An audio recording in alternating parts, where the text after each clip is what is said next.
The morning Ellen Redmond walked into the sheriff's office in Caldwell, Kansas, the whole town seemed to hold its breath without knowing why. It was the autumn of 1878, and Caldwell sat perched along the Kishom Trail like a bead on a string, a rough-edged cattle town that had seen its share of dust and blood and hard-lived men. The streets were packed clay beaten flat by 1,000 hooves.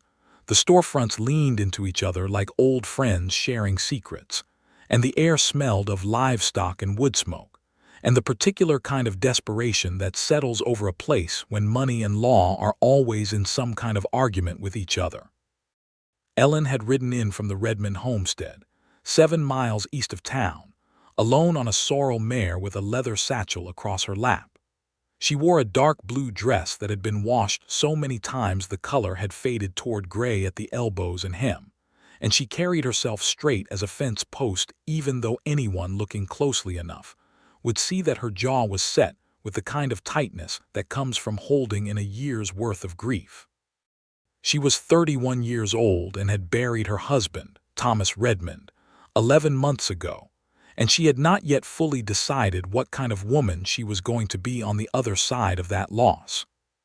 She tied the sorrel to the post outside the sheriff's office, smoothed her skirt with both palms, tucked the leather satchel under her arm, and pushed open the door. There were 4 men inside. Deputy Carl Briggs sat with his boots up on the corner of a desk, tilted back in a chair that appeared to be one good sneeze away from collapse. Beside him, leaning against the wall with a tin cup of coffee, was a cattle drover named Hicks whom half the town knew for his habit of starting arguments he could not finish. In the corner near the wood stove, a young man named Percy who swept the floors and ran errands for anyone who'd give him a coin was stacking papers with an expression of profound boredom. And behind the main desk, head bent over a ledger, was Sheriff Elijah Garrison. The moment the door opened, something shifted. It was not anything dramatic, not the creak of a floorboard or the clatter of a dropped cup. It was subtler than that. It was the way the light changed when someone new enters a room, and the way all 4 men seemed to register, without looking up, that the person who had just walked in was not a man. Deputy Briggs swung his boots to the floor. Hicks straightened his back and stopped mid-sentence in whatever story he had been telling. Percy stopped stacking papers and simply stood there, but nobody spoke. Nobody moved to greet her or turn her away. Nobody asked what she needed or told her she was in the wrong place. The room went still in the way rooms sometimes go still when something quietly important is about to happen. Ellen stood in the doorway for a moment, taking it all in with clear brown eyes, and then she walked forward and set her leather satchel on the edge of the sheriff's desk with a firm, deliberate sound. Elijah Garrison finally looked up. He was 35 years old and had the kind of face that had been written on by weather and responsibility in equal measure. There were lines at the corners of his eyes that deepened when he concentrated, and a jaw that was square enough to look stubborn but softened enough to look fair. He had dark hair that he kept trimmed close, a badge on his chest that caught the thin autumn light coming through the window, and hands that rested flat on his ledger with a stillness that made it clear he had learned, somewhere along the way, that stillness was a kind of authority. He looked at the woman standing in front of his desk. He looked at the satchel she had placed between them. And then he looked back at her face, and something about the directness of her gaze made him close the ledger without marking his page. Nobody moved until he spoke. "Mrs. Redmond," he said, and his voice was quiet and even and carried through the room the way a well-placed stone carries through still water. "Sit down." Ellen sat. She sat the way she did everything in those days, with more deliberateness than was perhaps strictly necessary, as though every action was a small argument against the world's tendency to treat her as though she was not there. Elijah looked at the other 3 men in the room with a single, measured glance, and it was extraordinary, the economy of communication in that look. Briggs found something pressing to attend to in the back room. Hicks suddenly remembered an urgent appointment elsewhere. Percy evaporated, and then it was just the 2 of them and the thin autumn light and the leather satchel between them on the desk. My husband's papers, Ellen said, opening the satchel with steady hands. I need someone to tell me what they mean. She spread them across the desk one at a time. There were land deeds, 2 of them, both bearing the Redmond name and both stamped with the county seal. There was a promissory note with a signature she did not recognize at the bottom. There was a letter, creased from many readings, from a lawyer in Wichita whose name was Fulton. And there was a bank statement showing a balance in Thomas Redmond's account that was considerably larger than anything Ellen had known about while he was alive. Elijah Garrison looked at each document in turn. He did not rush. He turned the promissory note sideways to read a margin note, held the land deed up toward the window for a moment to look at the seal, and read through the letter from Fulton with the same careful attention he might give to a wanted poster. When he had looked at everything, he set the papers back down and looked at her. "How long have you had these?" he asked. "I found them last week," Ellen said, "in a locked box under the floorboards in Thomas's study. I didn't know the box was there until the floor settled after the first hard frost and I heard something shift." Elijah nodded slowly. "And you've shown these to anyone else?" "No," she said. "I came here first." Something in his expression changed, just slightly, the way a candle flame shifts without going out. He seemed to consider that answer for a moment, and then he leaned back in his chair and crossed his arms over his chest and looked at her with a directness that was not unkind. "Mrs. Redmond, these 2 land deeds cover your homestead as you know it, and about 40 acres beyond the Eastern Creek line that I expect you did not know about. The promissory note is a debt your husband took on from a man named Creed Holloway. The balance on it is $230, and according to the date at the top, it was due for collection 8 months ago." Ellen's hands, which had been resting quietly in her lap, tightened against each other. "The letter from Fulton," Elijah continued, watching her face carefully, "tells your husband that someone has been making inquiries about buying the eastern parcel, and the bank balance you're looking at belonged to an account Thomas opened in his own name only, not a joint account. That money may or may not be legally yours now, depending on whether his will names you as sole heir and whether there are any creditors ahead of you in line." The room was very quiet. Outside, a wagon rolled past on the packed clay street, and a horse blew air through its nose somewhere nearby, and the town went on being itself without caring very much about the woman sitting in the sheriff's office learning that her husband's death had left her a tangle she had not known existed. "Creed Holloway," Ellen said, and something in the way she said the name told Elijah that she already knew it, or at least knew enough to make her stomach tight. "He's the man who owns the Double Star spread, isn't he?" "West side of the county." "He is," Elijah said. "He came to see me," she said, 3 months after Thomas died. He came with 2 men I'd never seen before, and he stood in my doorway and told me he was very sorry for my loss and that Thomas had been a fine man, and that if I ever found myself unable to manage the property alone, he would be willing to purchase it at a fair price." She paused. "He was very polite about it. It made my skin crawl." Elijah said nothing, but the quality of his attention sharpened in a way that was notable. He was looking at her steadily, and she had the distinct sense that he was listening with more than his ears. "And then he came back," she continued, 2 weeks ago, less polite that time. He said he had reason to believe Thomas had left some financial obligations outstanding and that it might be in my best interest to sell before things became complicated. "He used that word," Elijah said. "Complicated." "He did." Elijah stood up from his desk. He was a tall man, not in the theatrical way of men who feel the need to take up space, but in the quiet way of men who simply are. He walked to the window and looked out at the street for a moment, his hands clasped behind his back, and then he turned back to face her. "I'm going to be honest with you, Mrs. Redmond, because I think that's what the situation calls for. Creed Holloway is not a man I can prove has done anything wrong. Not yet.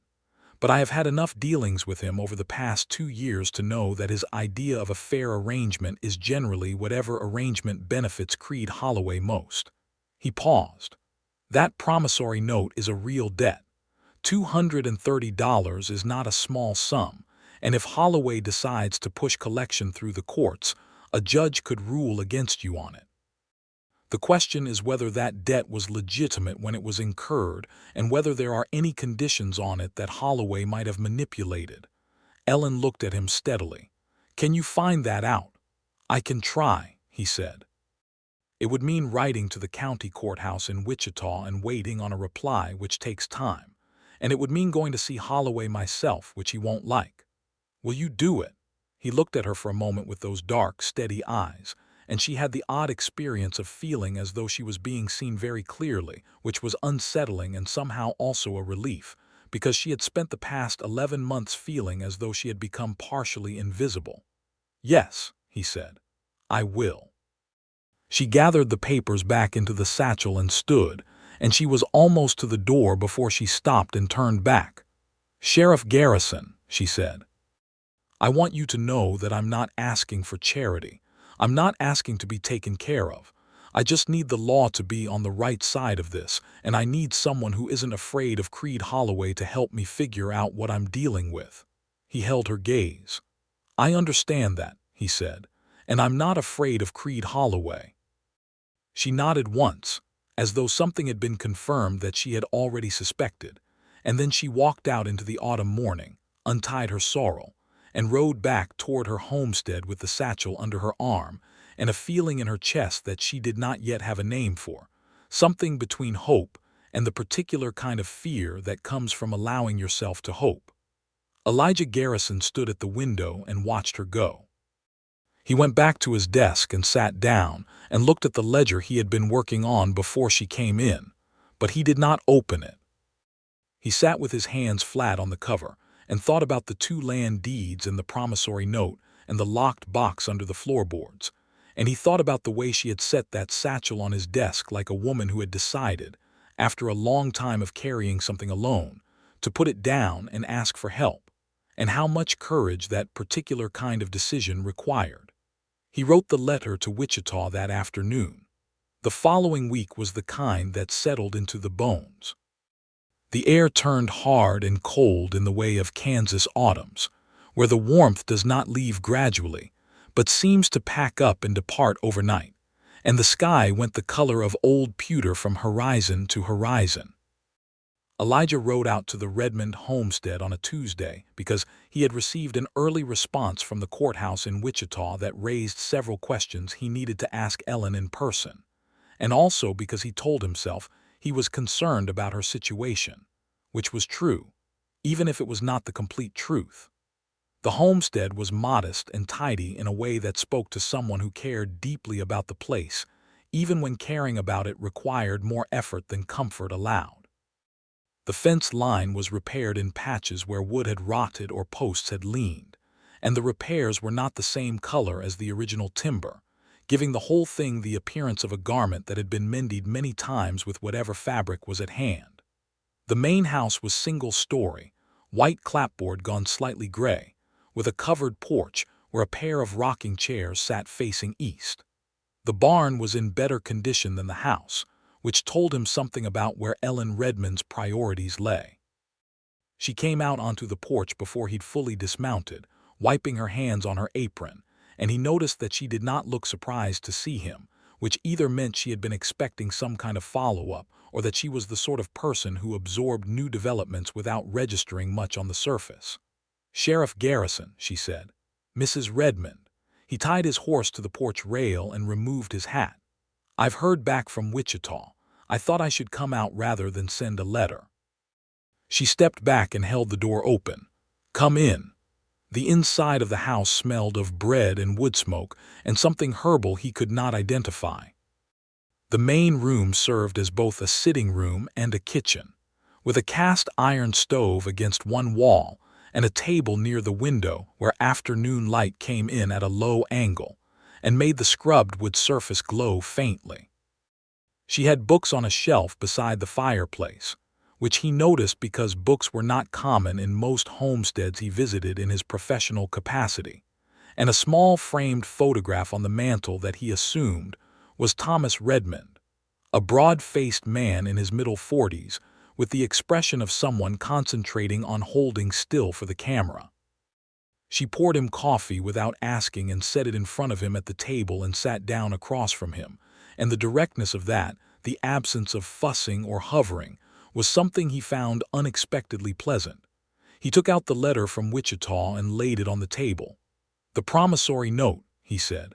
"I asked the courthouse to check whether it had been registered properly. It had not. In Kansas, a promissory note of that size is required to be registered with the county if it's going to be enforceable as a lien against property. Thomas either didn't know that when he signed it, or someone took advantage of that gap in his knowledge." Ellen looked at the letter. She did not pick it up. She looked at it the way people look at things they are afraid will say something they already know. "So the debt," she said carefully, "may not be legally collectible against the land." "Correct. Which means if Holloway tries to use it to force a sale or claim the property, he's on weak legal footing. It doesn't mean he won't try. It just means that if he does, you have a strong argument against him." She let out a slow breath through her nose. It was the most controlled exhale he had ever seen, and behind it he sensed a very considerable quantity of emotion that she was keeping carefully in its proper place. "There's more," he said. She looked at him. "The eastern parcel, those 40 acres beyond the creek. I looked at the original land grant for this homestead and compared it to what Thomas registered. It seems he may have acquired that parcel separately, in a transaction that took place in 1874, about 4 years before his death. The deed is recorded in his name alone. Under Kansas law at the time, that means it belongs to his estate, and his estate, assuming his will leaves everything to you, belongs to you." "I've seen the will," she said quietly. "He left everything to me. Then those 40 acres are yours, and if Holloway has been making inquiries about buying them, he knows exactly what he'd be getting. That parcel has the only reliable water source on the eastern side of this valley. Anyone who controls it controls grazing for a significant stretch of land." Ellen was quiet for a long moment. The fire in the wood stove made a soft sound, a settling and a pop, and outside a wind came up and moved through the dry grass with a sound like distant applause. "He wanted the water," she said. "I believe so." She looked up at him. There was something in her face now that was neither grief nor fear, but something fiercer and quieter at the same time, a resolving, as though all the separate elements of a long uncertainty were finally clicking into their proper positions. "I need a lawyer," she said. "Someone I can trust." "There's a good man in town," Elijah said, "Benjamin Archer. He handled my father's estate when he died, and he did it honestly. I can arrange an introduction if you'd like." "I'd like that very much." He stood to go. He was at the door, hat in hand, when she said his name, not Sheriff Garrison, but just Garrison, and something about the informality of it, unintentional as it clearly was, made something turn over quietly in his chest. "Thank you," she said. "Not just for the legal matters, for the way you handled it, for clearing the room." She paused. "Not everyone in this town takes me seriously." He looked at her for a moment, standing there in her faded blue dress with her arms crossed lightly over her chest, and the low autumn light making something complicated and beautiful of the lines of her face. And he said, "Anyone who doesn't take you seriously, Mrs. Redmond, is not paying sufficient attention." He put his hat on and walked out to his horse, and she stood in the doorway watching him ride away, and neither of them said anything more. But the silence had a quality to it that was entirely different from any silence that had existed between them before. She met Benjamin Archer the following Thursday. Elijah arranged it himself, walking her into the lawyer's office above the dry goods store on Main Street, with an introduction that was professional and correct, and that managed, somehow, to convey without a single extra word that Mrs. Redmond was to be treated with respect, and that any shortcut in that direction would be noted. Archer was a wiry man in his 50s with spectacles that he wore on the very end of his nose, and the habit of using 4 words when 2 would do. But Ellen found him sharp and careful, and honest in the particular way of men who have seen enough dishonesty to have decided against it on principle. He went through the documents with methodical attention and told her by the end of that first meeting much of what Elijah had already said, but now in the language of law rather than the language of observation, which made it more solid somehow, more defensible. He also told her something new. "There is," Archer said, adjusting his spectacles and spreading the land deed for the eastern parcel on his desk, "a clause here that I find interesting. Your husband acquired this land in an arrangement with the prior owner, a man named Dale Hutchins, who has since left the county. The arrangement included a provision that if the land was ever sold to a third party, 15% of the sale price would revert to Hutchins or his heirs. Now, that clause becomes relevant only if you choose to sell, which is entirely your prerogative. But I suspect Creed Holloway is aware of this clause and wishes he were not, because it reduces the value of any purchase he might make." Ellen sat back in her chair. "Thomas never told me any of this." Archer looked at her over his spectacles. "Men of that generation often believed they were protecting their wives by managing financial matters alone. It was not necessarily malicious, simply a particular form of blindness." He paused. "It also, in cases like yours, creates considerable difficulty for the surviving party." "I'm aware," Ellen said, dryly enough that Archer blinked and then made a small sound that might have been the beginning of a laugh, professionally suppressed. Outside the lawyer's office, standing on the wooden walkway above the dry goods store, with the smell of cattle coming up from the stockyards at the edge of town, and the sound of someone's hammer ringing steadily from the direction of the livery, Ellen looked out at the street and felt something she had not felt in a very long time. She felt like she was standing in her own life again.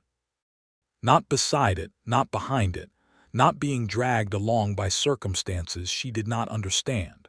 Standing in it, with her feet under her and her hands available. She found Elijah at the livery, where he was apparently in the middle of a conversation with the liveryman about a horse that had thrown a shoe, and managed to step on 2 other horses in the process of panicking.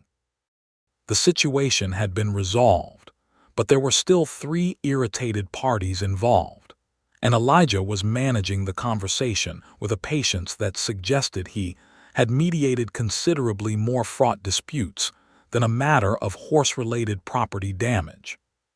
He saw her and held up one finger, finished the conversation in a manner that left all 3 men looking reasonably satisfied, and came to meet her. "Archer gave me good news," she said, and she told him what the lawyer had found about the clause in the land arrangement, and watched Elijah's expression move through a sequence of reactions, first confirmation of something suspected, then a sharper interest, then something that looked almost like satisfaction. "That explains why Holloway has been pushing so hard and moving so fast," Elijah said. "He knows that if word gets out about that clause, the value proposition changes. He'd have to pay more and receive less." "Which means he will keep pushing," Ellen said. "He will," Elijah agreed. He looked at her. "But now you're better armed than he knows." She nodded. And then, because she had been thinking about it for a week and had run out of reasons not to say it, she said, "I'd like to have dinner with you, to thank you properly, if that's something you'd consider appropriate." The words came out steadier than she had expected them to, and she kept her chin level and her gaze direct and weighted.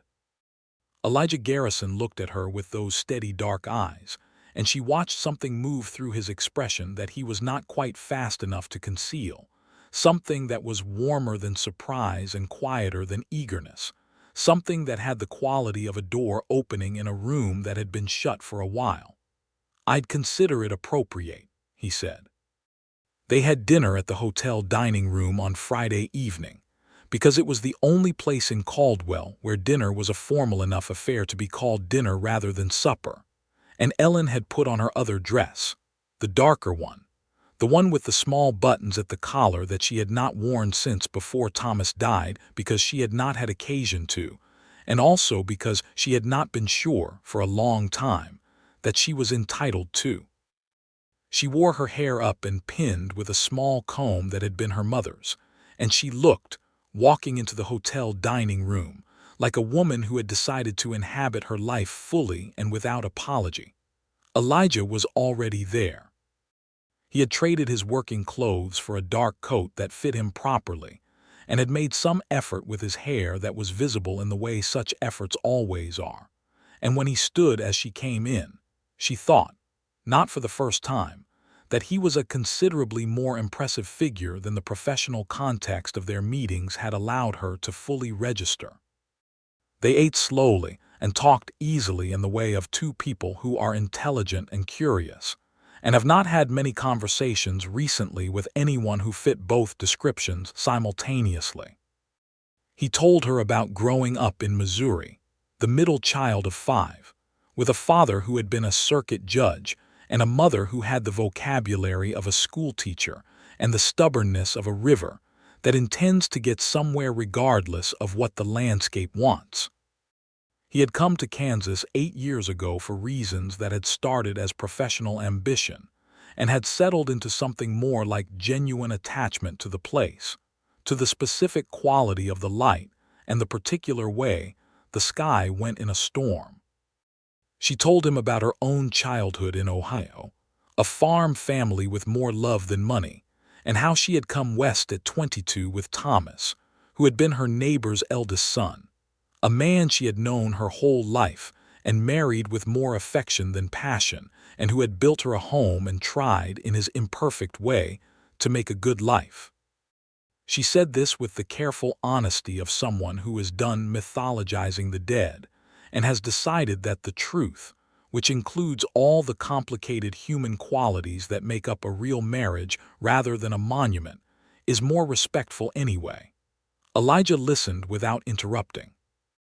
He was one of those people whose listening is itself a form of conversation, and she found herself saying things she had not intended to say, not because she was careless, but because being listened to in that particular way had a loosening effect, like the first warm day of spring on ground that has been frozen.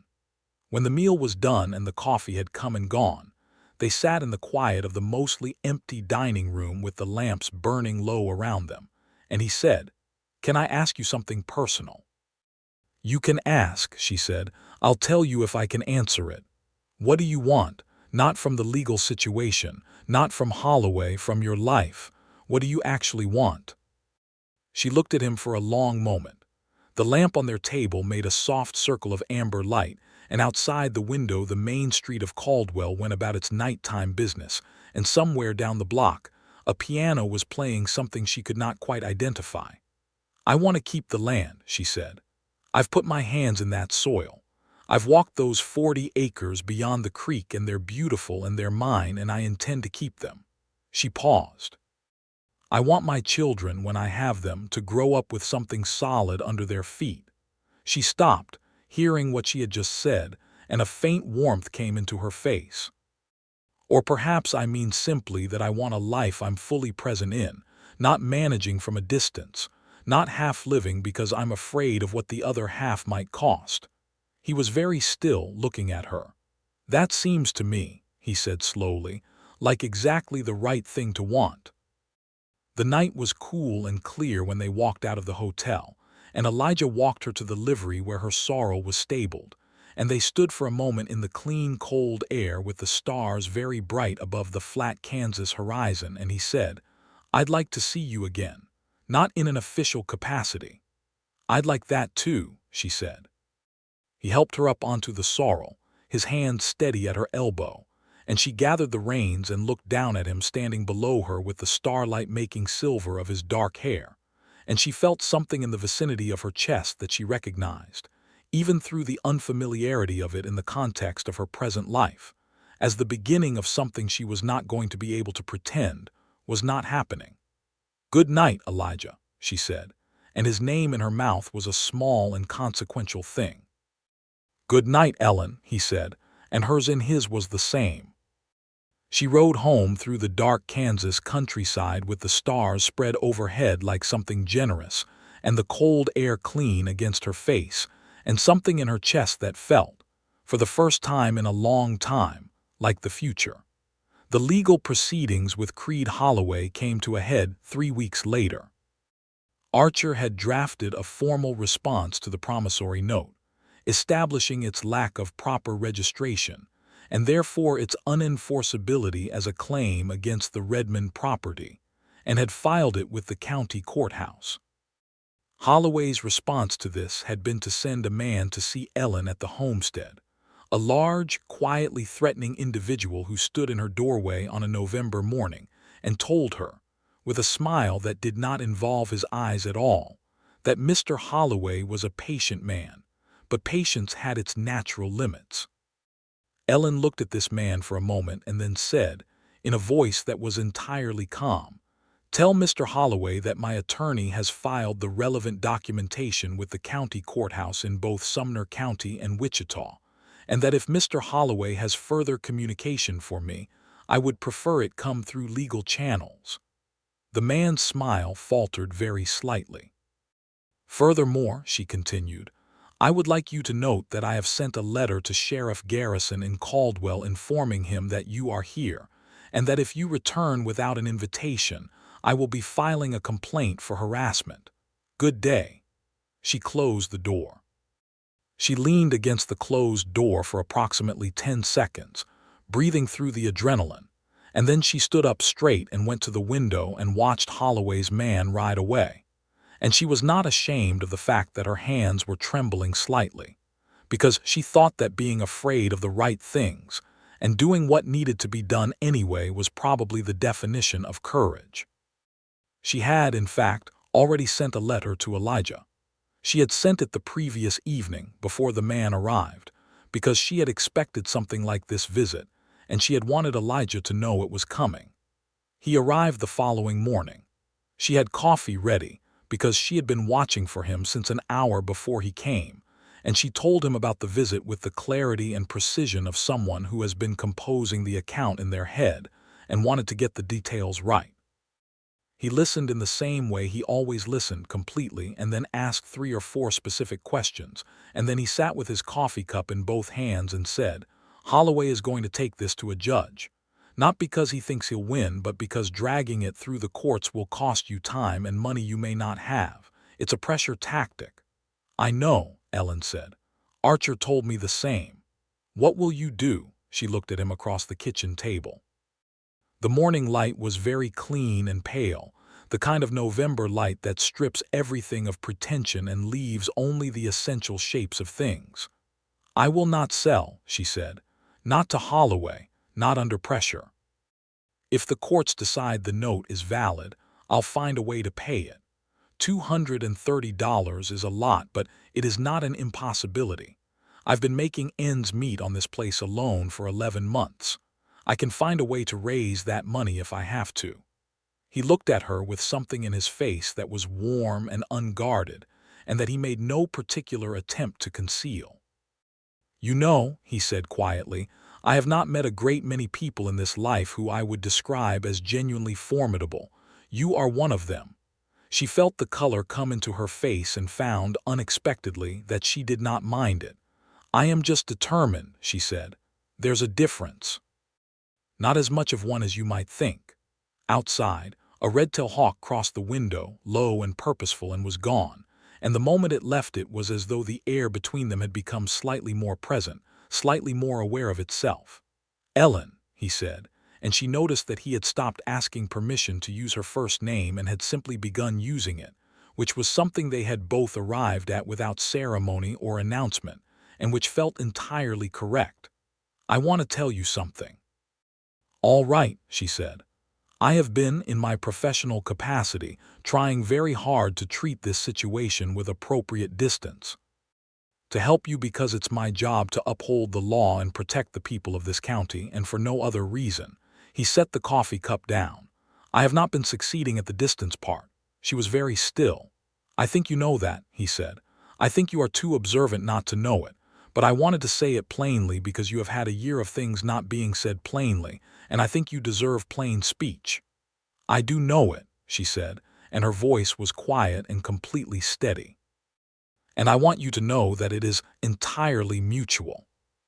Something changed in his face, something careful releasing itself, and for the first time since she had known him, she saw him look something other than composed. "Then I'd like to court you properly," he said, "if that's something you're willing to consider." She looked at him for a long moment, this man with his steady eyes and his patient hands and his particular brand of quiet authority that was, she had come to understand, entirely in service of genuine principle rather than ego, and she said, "I think you had better." He smiled, and it was the first time she had seen him smile fully, not the careful professional quarter smile of a man managing a situation, but the real thing, and it changed his face entirely, made him look younger and less careful and more genuinely himself.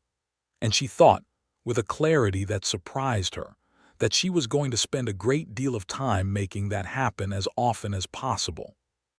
The courtroom hearing on the promissory note took place in late November in the Sumner County Courthouse in Wellington, which was the county seat, and a 2-hour ride from Caldwell.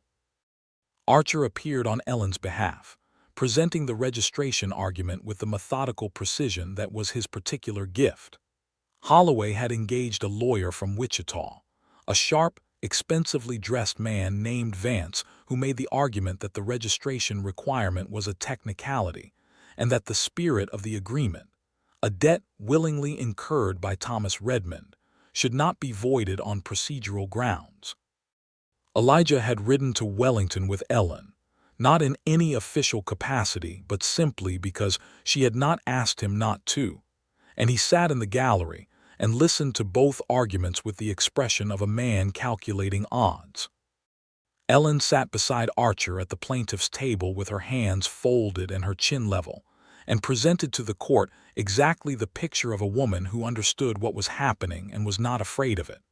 The judge, a man named Howarth who was older than the court building he presided in and had seen enough cases to be nearly impossible to manipulate, took less than an hour to deliberate. He ruled in Ellen's favor.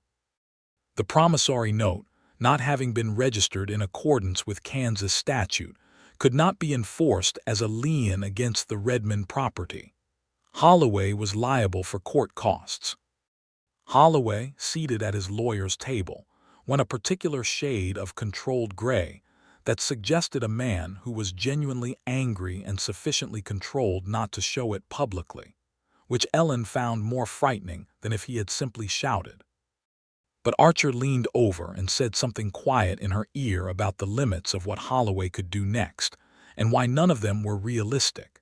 And she drew a careful breath, and let herself feel the relief that she had not allowed herself to feel before the verdict, because allowing yourself to feel relief too early was a way of letting down your guard. Outside the courthouse, in the November cold with the gray sky and the smell of wood smoke from a dozen chimneys and the bare trees along the street looking penciled against the clouds, Elijah found her standing on the steps and looked at her face, which was bright and controlled and just barely at the edges, coming undone. And without thinking about it, he did the thing that seemed right, which was to put his arm around her shoulders and simply stand there. She leaned into him, just slightly, just enough. And he felt her exhale in a way she had not been exhaling for a long time, deep and complete, and releasing something she had been holding at great cost. "It's over," she said quietly. "The worst of it," he said. "Yes." They rode back to Caldwell together, side by side, and they talked for most of the 2 hours, and the conversation moved through the practical and the personal and the philosophical in the way of conversations between two people who have decided to know each other seriously. And by the time the rooftops of Caldwell appeared on the horizon in the late afternoon light, Ellen Redmond knew, without any uncertainty at all, that she was falling in love with this man, and that the feeling was as reliable and as real as the ground under the sorrel's hooves. He walked her to the livery and helped her down from the mare, and this time when they stood in the cold afternoon light, he did not immediately step back. He stayed close and she stayed close, and they looked at each other with the clear-eyed steadiness of two people who have both been through enough to know what they want and not to perform confusion about it. "Come to Sunday dinner," she said. "The homestead. I'll cook." "I'll be there," he said. He kissed her then. It was brief and quiet and entirely intentional, and she put one hand against the lapel of his coat and felt the warmth of him through the wool, and when they parted she looked up at him, and the expression on her face was something she had not worn in a very long time, and it suited her completely. December came to Caldwell with a white and decisive permanence, covering the packed clay streets and the fence lines and the bare trees with snow that had the quality of something that intended to stay. The land turned clean and cold and still, and the sky at night was extraordinary, the kind of sky you only get in flat country in winter when the cold sharpens the air, and the stars seem closer than they have any right to be. Elijah came to the homestead for Sunday dinner, and then the Sunday after that, and then most of the Sundays after that. And the first time he came, he helped her carry water from the pump to the kitchen, and noticed that the pump handle was loose, and came back the following Tuesday with the right tools and fixed it. And she brought him coffee while he worked, and they had an argument about the right way to seal the joint, which she won, and which he conceded with such good-natured directness that she laughed. And the laugh seemed to surprise both of them, hers because she had not realized how completely she had stopped laughing for a year, and his because the sound of it did something very specific and consequential to his chest. He met her neighbor, a widowed woman named Agnes Prout, who farmed 50 acres to the north with the assistance of her 2 grown sons, and who was, as it became apparent over the course of a Sunday dinner that stretched into evening, entirely in favor of whatever was happening between Elijah and Ellen, a fact she communicated with the cheerful directness of a woman who had long since decided that the social conventions around such things were primarily a way of making people miserable. "You've been alone too long," Agnes said to Ellen with complete serenity in front of Elijah, who maintained his composure admirably. "Agnes," Ellen said, "I'm stating a fact, and he seems like a good man, which I do not say lightly." Agnes fixed Elijah with a look that he appeared to find both formidable and fairly amusing. "Are you a good man, Sheriff?" "I try to be," he said honestly. "That's the right answer," Agnes said. "The ones who are sure about it are never actually sure." Ellen had spent November taking the full accounting of the homestead's finances with a clarity that the previous year's grief and confusion had prevented.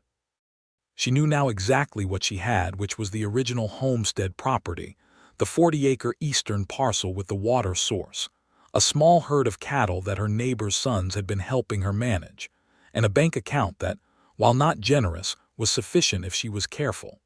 She also knew exactly what she owed, which was nothing, since the promissory note had been struck down, and she knew what the land was worth if she managed it properly, which she now had both the knowledge and the intention to do.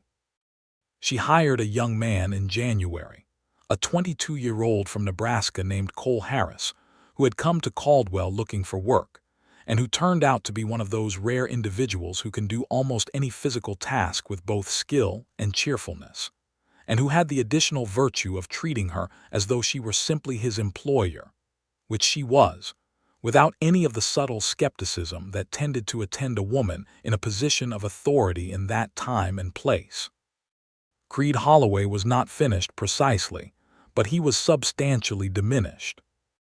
He had suffered a legal defeat, an unwanted bill for court costs, and whatever damage to his reputation came from having been publicly outmaneuvered by a widow and a county sheriff. He did not approach the Redmond property again. He did make, through channels, a final offer to purchase the eastern parcel at what he apparently considered a generous price, which Archer communicated to Ellen with the professional neutrality of a lawyer whose personal opinion of the offer was visible in the way he pressed his lips together. She declined it without ceremony. Elijah told her, on a January evening when he was sitting by her fire with a cup of coffee, and she was mending a tear in a work shirt, that a business contact of Holloway's from Wichita had come to see him with information suggesting Holloway had made similar arrangements with at least 3 other small landowners in the county over the past 4 years, using the same combination of informal debt instruments and quiet pressure to acquire land at below-market prices. He was building a case. It would take time because Holloway was careful and had the resources to be careful, but it would come. Ellen looked up from her mending. "Be thorough," she said, Not just fast. I intend to be, he said. They were quiet for a moment, the fire talking between them. Elijah, she said, what do you want from your life? You asked me that once, I'm asking you. He looked at the fire for a moment and then at her, and there was something in his face that was very open, the expression of a man who has decided to stop treating caution as a virtue. I want this, he said simply. Specifically, I want you. I want to be here in this particular place, with this particular person, and I want to be building something rather than just maintaining something. He paused. I have spent 8 years maintaining law in this county and doing it, I believe, with some honor. But maintaining is not the same as building, and I think I'm ready for the building part. She set the mending down. That is, she said quietly, very exactly the right thing to say. He crossed the room in 3 even strides and she met him halfway, which was also exactly right, and when he kissed her this time it was not brief. It was the kind of kiss that has the quality of an arrival, that makes the particular geometry of the present moment feel like a destination rather than a waypoint. February brought a thaw and then another cold snap, and then a stretch of weather so fine it almost felt like fall spring, the kind that arrives in Kansas in late winter and makes everyone suspicious of it. On a Saturday in the middle of this inexplicable warmth, Elijah took Ellen to see the 40 acres beyond the eastern creek. He had not seen them before, and she had wanted to show them to him because she felt, without being able to entirely explain it, that the land itself was part of the story she was telling him about who she was and what she intended. They rode out together in the morning light, following the eastern fence line until the land dipped down toward the creek and then rose again on the other side, opening into 40 acres of gently rolling grassland, with a stand of cottonwoods along the creek bank that were just beginning to show the faintest green at the tips of their branches. The water source was a spring-fed pool at the north edge of the parcel, clear and cold and fringed with the brown remnants of last year's cattails, and the sound it made in the quiet of the morning was the kind of sound that made a person feel as though the world was essentially right. Ellen stood at the edge of the pool and looked at the cottonwoods and the sky and the grass, and then at Elijah, who was standing a few feet away with his hands in his coat pockets looking at it all with an expression she had learned to read as genuine and unpretending appreciation. My husband never brought me here, she said. I found it myself after he died, just walking the property line to understand what I had. She looked at the water. I cried when I found it. Not because it was beautiful, although it is, because it made me feel that Thomas had been protecting something without knowing quite how to tell me what it was or why it mattered. Elijah came to stand beside her, close enough that their arms were touching, and looked at the pool. He did a poor job of many things, Ellen continued, with the careful honesty she had developed for speaking about her husband, but he chose this land with more sense than I gave him credit for, and I think it was his way of trying to give me something lasting. And now it's entirely yours, Elijah said, and I intend to keep it that way. She turned to look at him. All of it. The original claim and the 40 acres. I want to run cattle on this grassland in the summer, and I want the water for the herd and for irrigation for the kitchen garden, and I want to do it properly and make it self-sustaining. He was looking at her with that warm, unguarded attention that she had come to love. You've been planning this. I've been planning this since November, she said. Cole Harris has been helping me work through the cattle numbers. We can sustain a small herd on the eastern pasture through the dry months as long as the spring holds. It's a manageable operation, not a grand one, but a real one. You don't need my input on any of this, he said, and he meant it as a compliment, which she received accordingly. I know I don't, she said, but I want it. There's a difference. He looked at her. And then he reached into the pocket of his coat and took out something small and held it out to her, and she saw that it was a ring, plain gold, the kind of ring that is beautiful because of its quality and simplicity rather than its ornamentation, and her heart did something sudden and eloquent in her chest. I was going to wait for a more formal occasion, he said, but this seems more like us than a formal occasion would. He looked at the ring and then at her. "Ellen Redmond, I am asking you to marry me. I am asking you because I love you, which I have known for some time and am now saying plainly, because you have taught me that plain speech is always the right choice. And I am asking you because I believe that whatever we build together will be better than anything either of us could build separately, and I think we both already know that."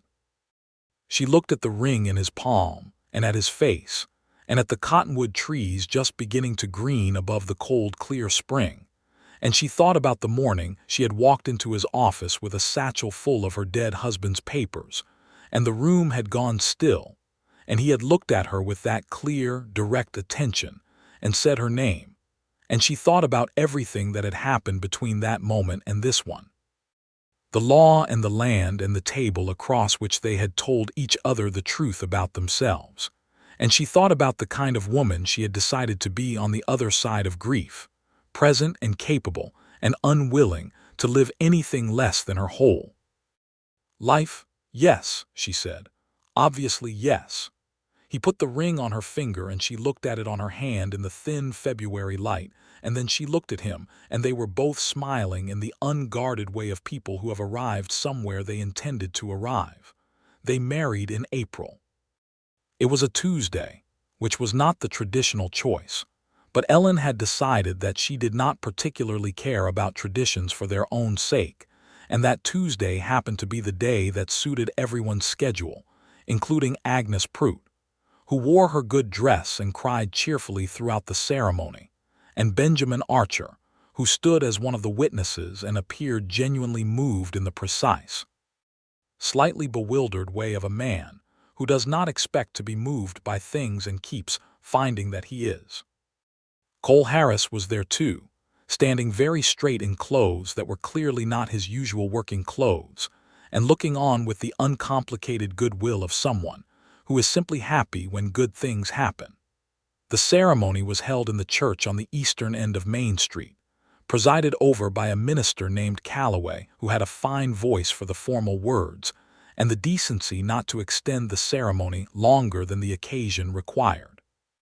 Elijah wore his best coat and the expression of a man who has arrived somewhere he had not known he was heading until he found himself there, and who finds himself more glad of the destination than he had words for.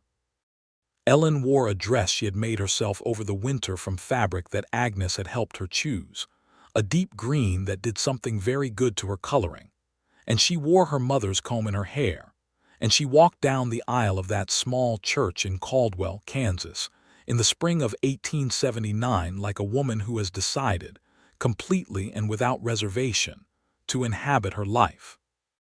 When Calloway said the formal words and asked Elijah if he took Ellen to be his wife, Elijah said, "I do," with a simplicity and directness that made Agnes Prout produce a handkerchief from somewhere. When the same question was put to Ellen, she said, "I do," and looked at Elijah when she said it, and something in the way she looked at him made the small church in Caldwell feel, for a moment, like the center of the world. They had a supper afterward at the hotel, the same hotel where they had had their first dinner, which Ellen had thought was fitting, and there were toasts and a great deal of food, and Agnes Prout told 3 stories about Ellen that were all slightly embarrassing and entirely affectionate, and Elijah listened to them with the expression of a man storing information, and Ellen caught him looking at her across the table with a smile that was entirely private and entirely for her, and she looked back at him with the same.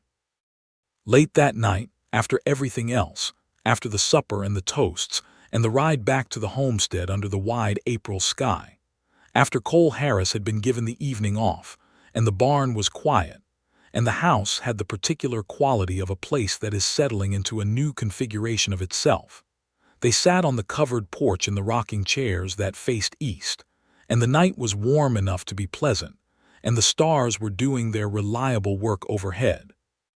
And Elijah took her hand and held it in his, and they sat there in the quiet of their own land and their own life, and said nothing for a long while, because nothing needed saying.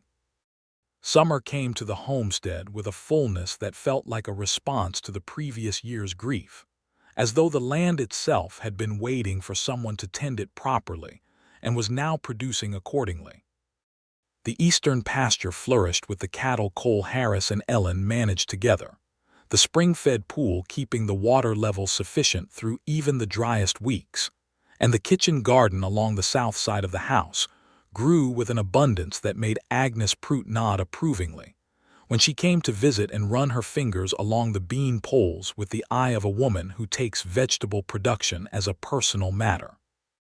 Elijah's case against Creed Holloway moved forward through the summer with the slow, careful progress of a legal process that is being built to hold. By July, he had affidavits from 2 of the 3 other landowners who had been subjected to similar pressure tactics, both of whom had sold under circumstances that, once examined in the light of proper legal scrutiny, showed clear patterns of manipulation. The 3rd landowner had moved on and could not be located, but 2 was enough, combined with the documentation from the failed promissory note case and the information about improper land acquisition tactics, to present a credible case to the county authorities. Holloway was ultimately charged with fraud in the conduct of his land acquisition dealings, a case that went to court in August in Wellington with Archer again, providing the legal work and Elijah appearing as the key witness. Holloway's expensive Wichita lawyer made the argument that competitive business practices were not the same as fraud, which was technically true and entirely beside the point, and Judge Howarth, who had apparently formed an opinion of Holloway in November that he had not substantially revised, ruled in favor of the prosecution. Holloway was ordered to pay restitution to the 2 affected landowners and was placed under specific legal restriction regarding his land acquisition activities in Sumner County. It was not, as Elijah explained to Ellen over supper the evening after the verdict, a complete resolution of everything Holloway was capable of. A man with his resources and his temperament would find other avenues in other places, and the law had limitations that were real and frustrating. But it was accountability, which was not nothing, and it was a message which mattered. Ellen listened to this with the thoughtful attention she brought to everything important, and then she said, "I know it doesn't fix everything, but the people he hurt deserve to see it addressed. That matters even when it's incomplete." He looked at her across the supper table in the way he had of looking at her when she said something that confirmed a thing he already believed and made it sharper and clearer in the saying. "Yes," he said simply, "it does." In September, Ellen discovered she was pregnant. She had suspected for several weeks and had told no one, not because she was unhappy, but because she wanted a little time to hold the knowledge privately, to turn it over in her hands and feel its weight before it became part of the larger shared world. She told Elijah on a quiet Sunday morning when they were both in the kitchen, he reading a letter from his brother in Missouri, she standing at the kitchen window looking out at the garden, and she said it plainly and directly because that was how she said everything important, and she turned from the window to look at him while she said it so she could see his face. His face did a very particular thing. There was a moment of pure, undefended surprise, followed by something that moved through him visibly, a wave of something warm and consequential, and then the full, unguarded smile that she had been collecting since she first saw it in November, and he set the letter on the table and stood up and came to her and held her face in both his hands and looked at her. "Are you well?" he asked. "I am very well," she said, "and very happy." He kissed her forehead and then her mouth and then held her close against him, and she could feel the steadiness of him, the solid, reliable warmth of him, and she thought that this was what it meant to be in your life, truly in it, with both feet and your whole heart and no part of yourself held back against the possibility of loss. Agnes Prout, upon being told, produced a sound that could only be described as triumphant, and immediately offered 6 opinions on the proper management of a pregnancy, 4 of which were sensible, and 2 of which were Agnes being Agnes, which was its own category of good intention. Cole Harris shook Elijah's hand with sincere gravity, and then told Ellen that he would handle the heavy work for the next several months without being asked, which she received with a mix of gratitude and the mild exasperation of a woman who was with child, not incapacitated, but who recognized when arguing the point was going to take more energy than it was worth. The winter of 1879 into 1880 settled over the homestead with the steady white permanence of winters past, but it was an entirely different experience of winter from the one Ellen had endured the year before. The house was warmer, in the physical sense, because Elijah had spent 2 weeks in October rechinking the walls and replacing 2 windows that had been losing heat, but also in the other sense, the one that has to do with the quality of the light and the sound of movement in the rooms and the particular comfort of knowing that when you come in from the cold, someone is there. They spent the long evenings by the fire reading and talking, and occasionally arguing about things ranging from the proper management of the eastern pasture to the relative merits of different approaches to beef cattle versus dairy operations, arguments they both seemed to enjoy for their own sake, and which generally ended in some kind of synthesis that was better than either of the original positions. Elijah wrote letters to his family in Missouri and read the responses aloud to Ellen, who formed strong opinions about the personalities of people she had never met and expressed them with a frankness that made him laugh. He had kept his position as sheriff, with some modification to his habits, and a deputy, Carl Briggs, who had improved considerably as a professional since the early days, and who had in fact turned out to be reliable when given clear expectations and appropriate responsibility. Elijah did not need to be in Caldwell every hour of every day, and the homestead was close enough that he could ride in when something required his direct attention, and the arrangement suited the work and the life in a way that felt natural rather than compromised.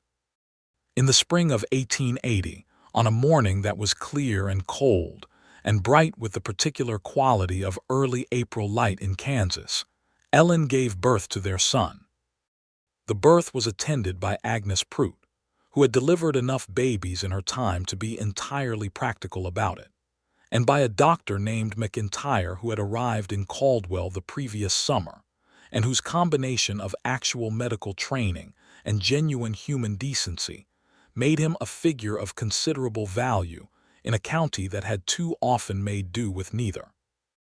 Elijah was in the next room, which he found to be an experience that required more composure than most of the professional situations he had encountered, and which he got through on coffee and the sound of Agnes Prout's voice, which maintained a calm, steady tone throughout that he found extraordinarily reassuring.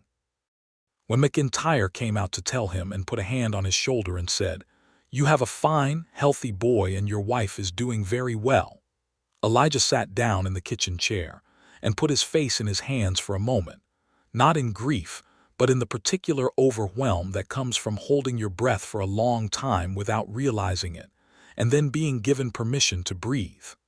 They named the boy James, after Elijah's father.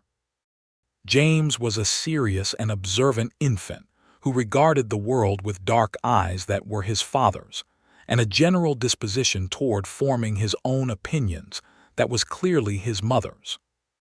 Ellen nursed him and held him and watched him with the total attentive wonder of a woman who is meeting someone important for the first time, and Elijah held him in the evenings with the careful, slightly stunned expression of a man who keeps being surprised by how much he loves something.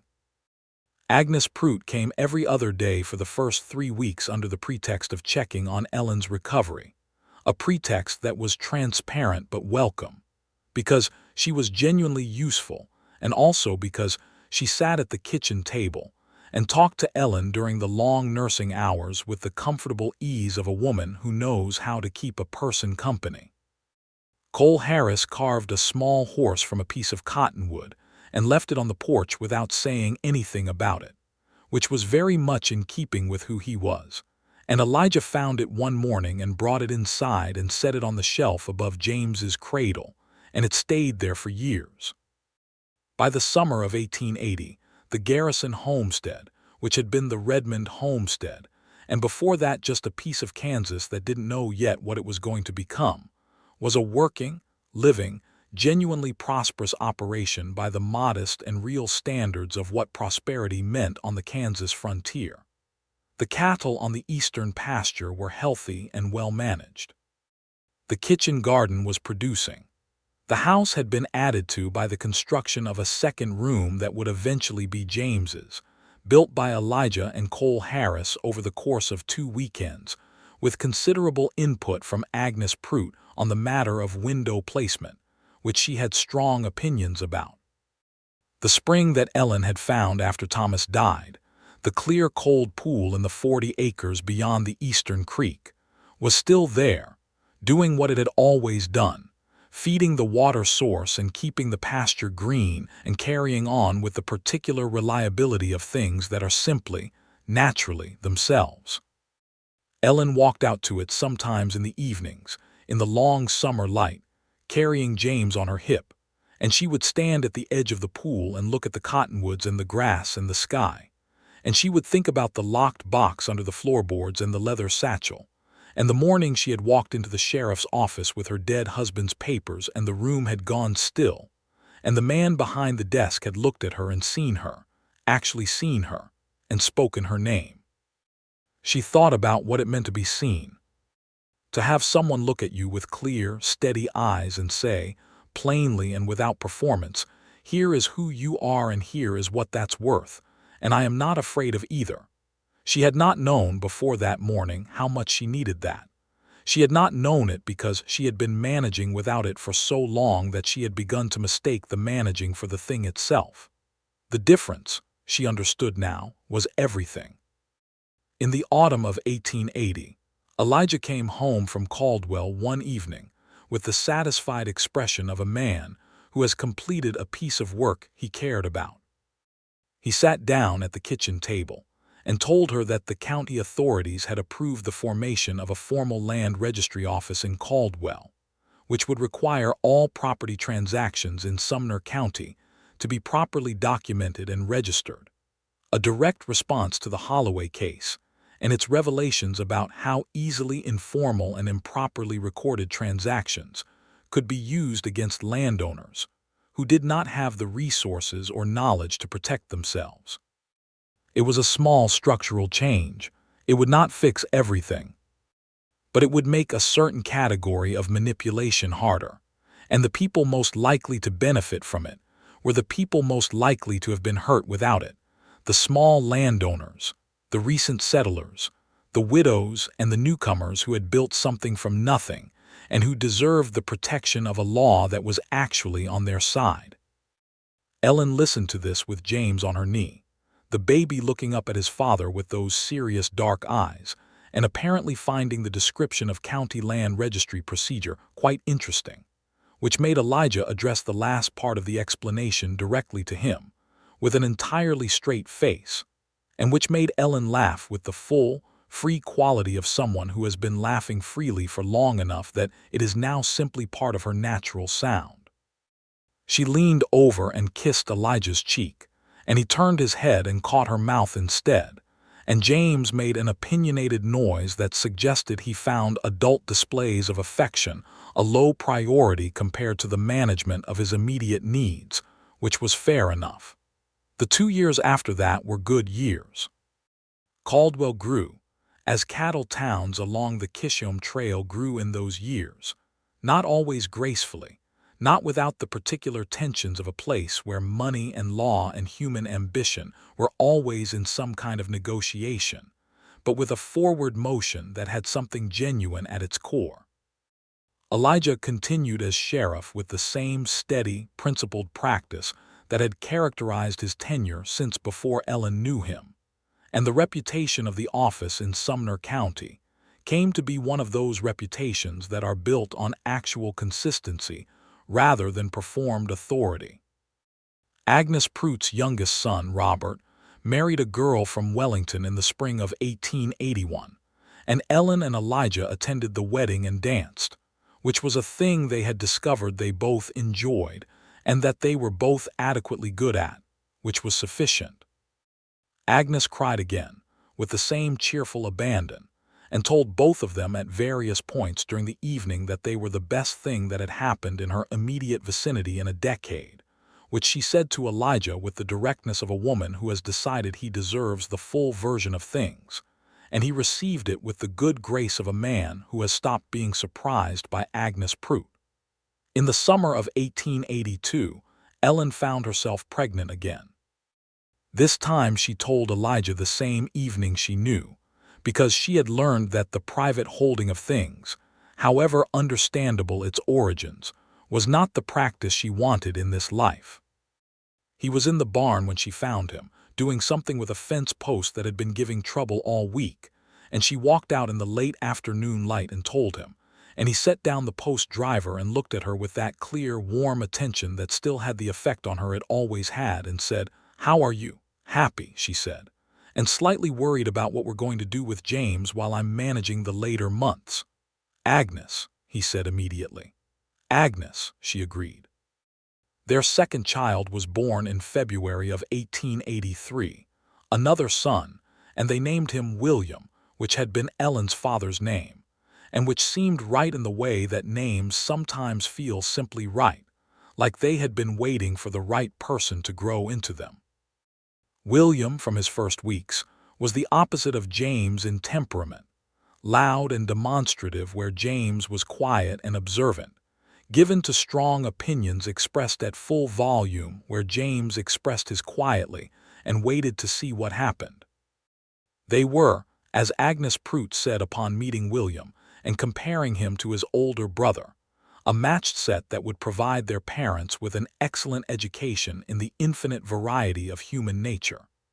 James was 3 when William was born, and he received his brother with the measured consideration of someone who is making a long-term assessment of whether this arrangement is going to be satisfactory. He eventually concluded that it was, a conclusion he expressed by taking a proprietary interest in William's safety and well-being that was touching and occasionally excessive, and that would only grow more pronounced as both boys grew older. By the time James was old enough to walk the fence line with his father on Saturday mornings, pointing at things with the solemn authority of a child who has decided that knowing the name of everything is a reasonable goal, and William was toddling after them both with the loud, determined energy of someone who has no intention of being left behind, the Garrison homestead had become something that was, by any honest measure, exactly what Elijah had said he wanted on that February evening by the fire. Something being built rather than merely maintained.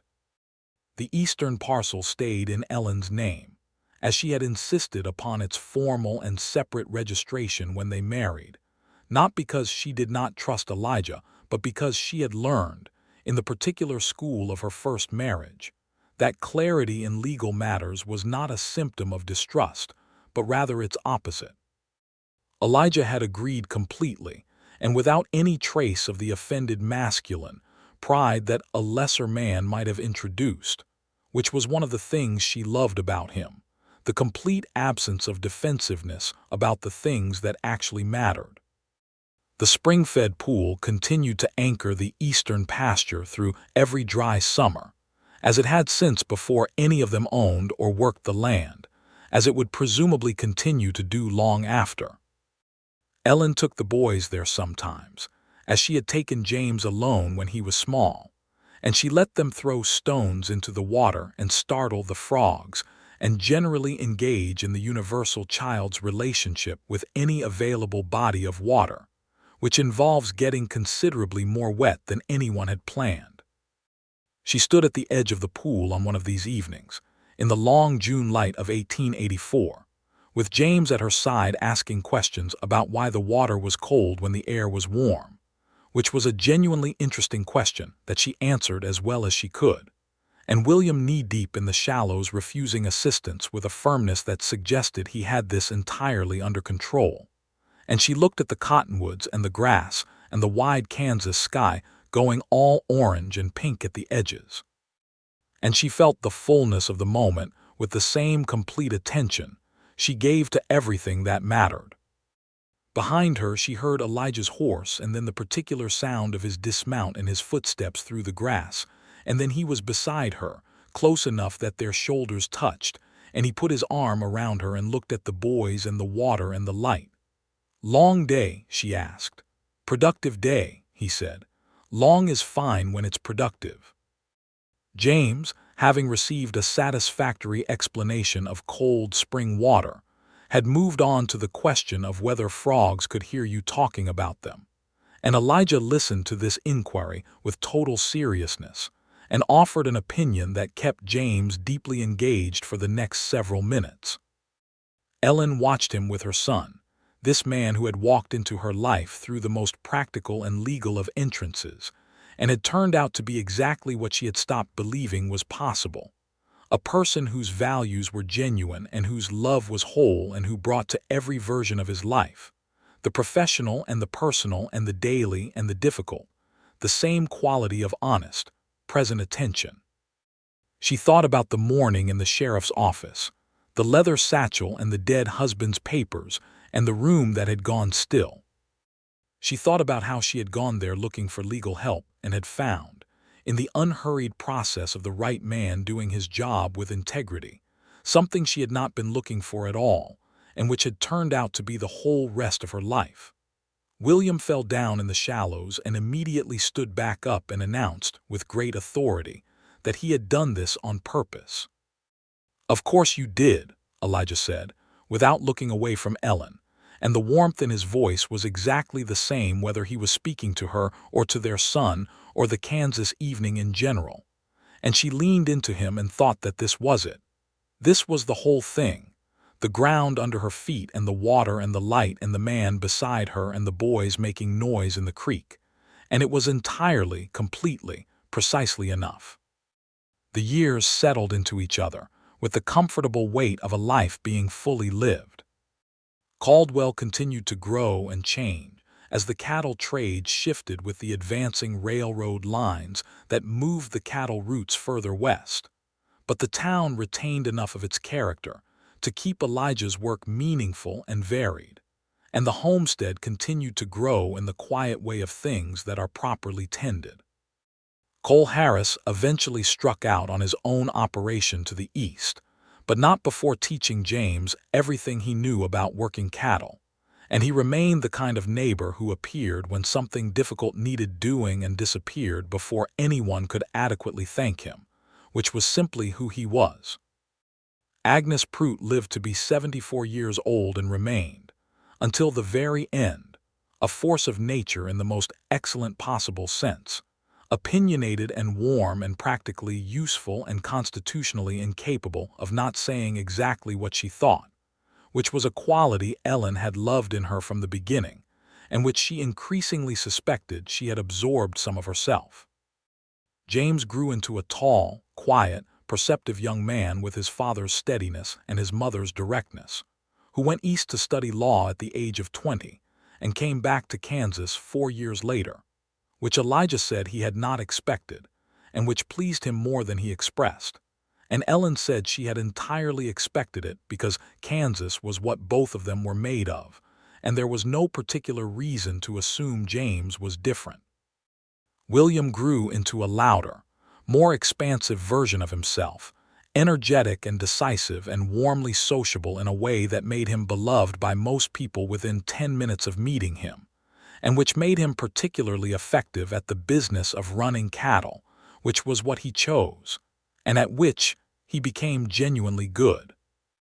The homestead, which had been Ellen's alone in the months after Thomas died, and which had become theirs together in the spring of 1879, continued to sit on its piece of Kansas earth with the 40 acres beyond the eastern creek and the spring-fed pool and the cottonwood trees, and continued to be tended and worked and argued over and improved and loved in the way that only land that has been properly claimed and properly kept can be. On the occasion of their 20th anniversary, in the spring of 1899, Elijah took Ellen back to the pool in the eastern parcel on the evening of the day, just the two of them, as he had the February they got engaged. The cottonwoods were bigger now, considerably.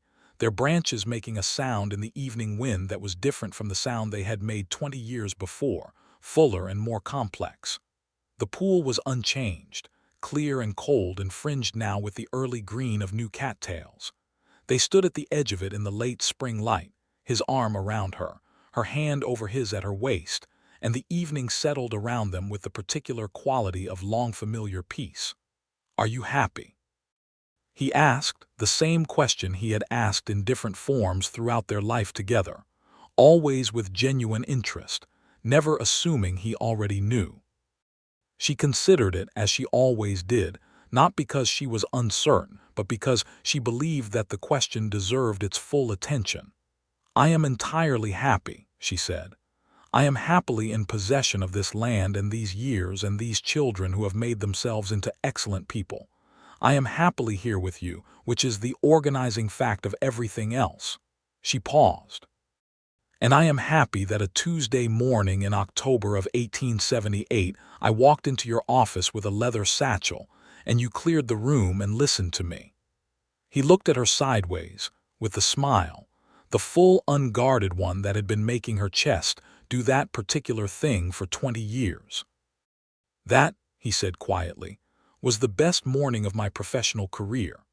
She laughed, and it carried out over the water and the grass and the wide Kansas evening, and it sounded exactly like what it was, a woman who was exactly where she belonged, in her life, in her land, beside the man she loved, with nothing held back and nothing left unfinished, and the long, good future still stretching out ahead of them like a road with a reliable horizon. The pool made its steady sound, the cottonwoods moved in the evening wind, and the sky above the Kansas plain went through its daily extravagance of orange and pink, and finally a deep clear blue, and the Garrison homestead settled into the last of the light with all its fences mended, and all its accounts settled and all the debts of grief and uncertainty paid in full. And there was nothing more that the story needed, because it had everything it required, which is to say, it had arrived completely at itself.